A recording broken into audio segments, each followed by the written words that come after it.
right, so when I say hydraulic fracturing, what is the first thing that comes to mind? Ooh, that's tough. That's tough because I have some really mixed emotions about fracking. Mm-hmm. All I know is what I've read about it and have watched, and most of it is not favorable because. And don't get me wrong, I think it's really necessary that we do this because I think it's a valuable resource. I think what happens is we go about it the wrong way, or we don't have people that thoroughly understand the process, or they're inexperienced and mistakes are made. And that's what causes the problem. It's the mistakes. It's not the fracking per se or the extraction of the natural gas.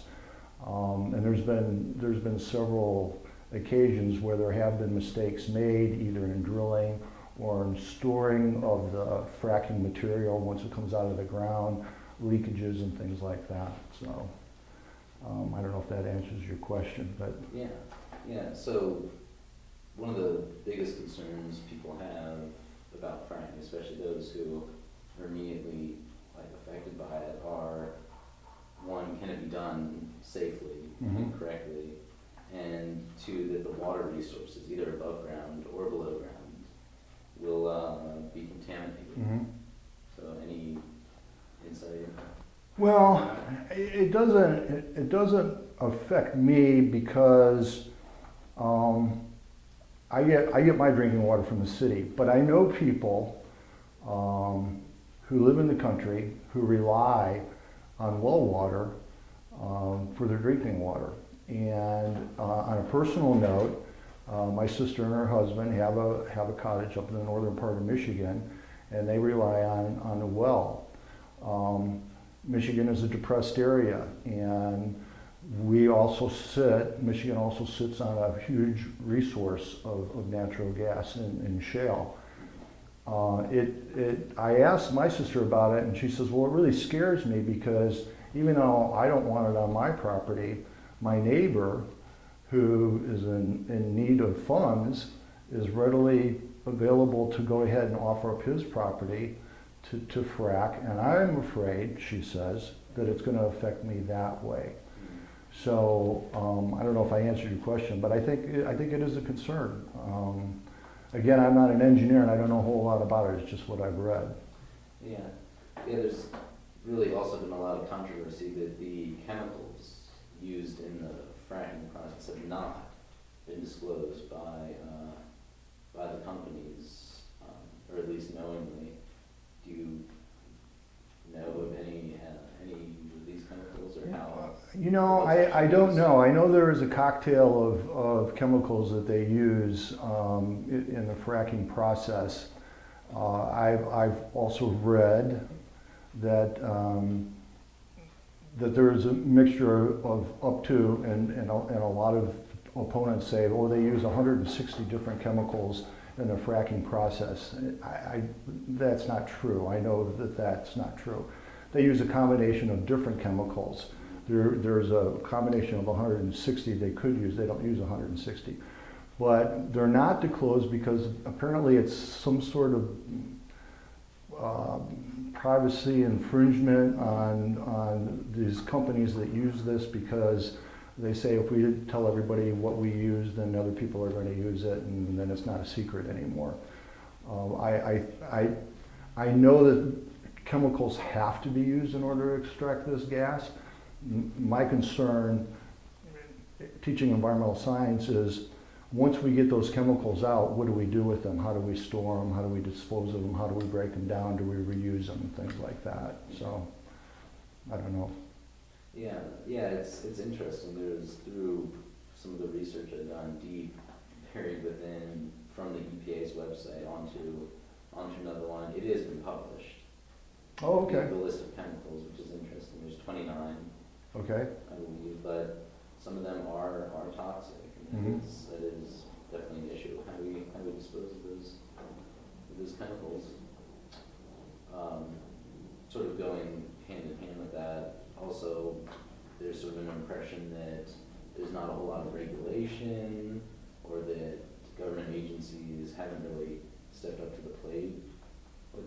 that's definitely a big concern of either landowners or people who are invested. Right, you know, and I don't know a whole lot about that. I know that they don't call it a wastewater, they call it produced water.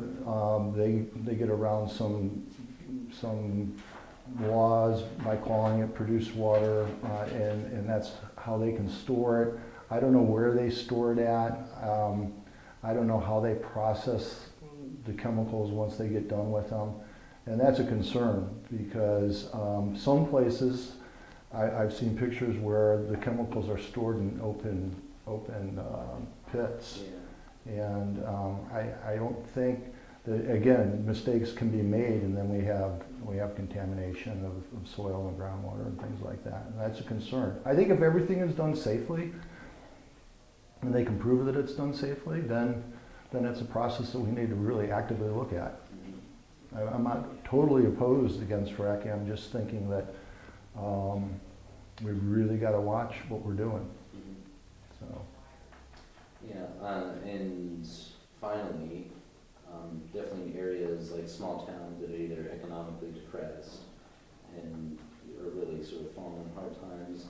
Fracking opens up a huge opportunity to bring life back into these towns, but I think often people get caught up in all this information and don't actually really know what's going on. They're often scared of what's going to happen.